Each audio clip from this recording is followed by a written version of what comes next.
एक बार भगवान विष्णु ने लक्ष्मी जी से कहा, लोगों में कितनी भक्ति बढ़ गई है। लक्ष्मी जी ने कहा, यह सब आपको पाने के लिए नहीं, मुझे पाने के लिए ऐसा करते हैं। यह सुनकर भगवान विष्णु बोले, अगर लोग तुम्हें पाने के लिए ऐसा करते तो वह नारायण नारायण की जगह लक्ष्मी लक्ष्मी का जाप करते। तो माता लक्ष्मी ने कहा, अगर विश्वास ना हो तो क्यों ना हम लोगों की परीक्षा लेते हैं।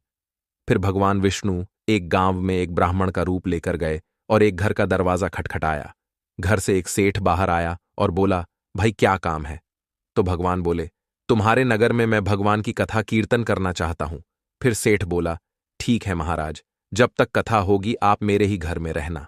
गांव के कुछ लोग इकट्ठे हो गए और सब तैयारी करने लगे। तो दूसरे और तीसरे दिन लोगों की भीड़ हो गई। भगवान भी यह देखकर बहुत खुश हो गए कि लोगों में कितनी भक्ति बढ़ गई है। लक्ष्मी माता ने सोचा, क्यों ना चलकर देखा जाए।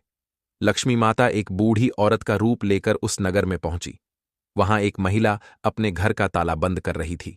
माता ने उससे कहा, बेटी जरा पानी पिला दे। वो महिला बोली, माता मुझे प्रवचन में जाना है। माता लक्ष्मी ने कहा, बेटी थोड़ा पानी पिला दे, बहुत प्यास लगी है। वो महिला जाकर एक लोटा पानी ले आई। माता ने पानी पिया और लोटा वापस लौटाया तो वह सोने का हो गया। यह देखकर महिला दंग हो गई।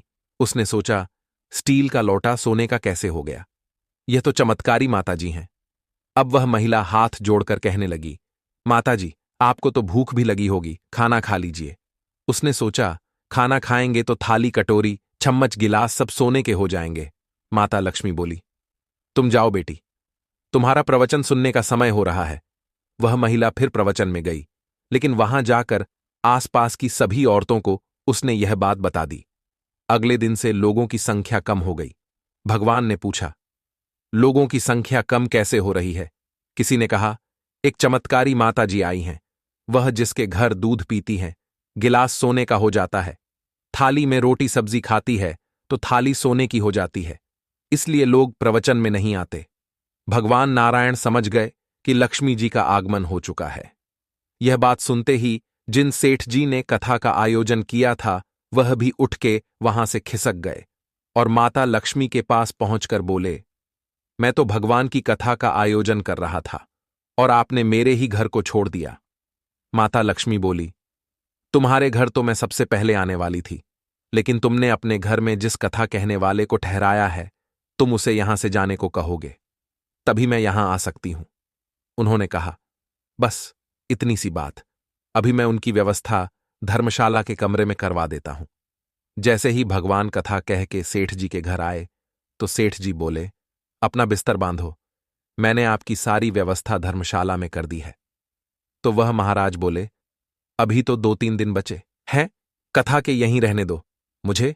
सेठ जी बोले, नहीं नहीं, आप यहां से जल्दी जाओ, मुझे और कुछ नहीं सुनना, मुझे यहां अपने किसी और मेहमान को ठहराना है। इतने में लक्ष्मी जी आई और सेठ जी से बोला, आप थोड़ा बाहर जाइए, इनसे तो मैं ही बात कर लेती हूं। माता लक्ष्मी जी भगवान विष्णु से बोली, प्रभु अब तू मान गए ना। भगवान नारायण बोले, हां लक्ष्मी, तुम्हारा प्रभाव तो है, लेकिन एक बात तुम्हें मेरी भी माननी पड़ेगी। तुम यहां तभी आई जब संत के रूप में मैं यहां आया।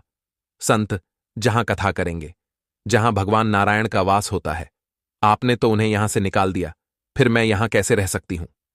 यह कहकर वह भी वहां से चली गई। जहां परमात्मा का वास है वहां माता लक्ष्मी का वास होता है। केवल माता लक्ष्मी के पीछे भागने वालों को कभी माया नहीं मिलती। तो दोस्तों, कैसी लगी आपको आज की यह कहानी। ऐसी और नई कहानियों के लिए हमारे चैनल को लाइक, शेयर और सब्सक्राइब जरूर करें।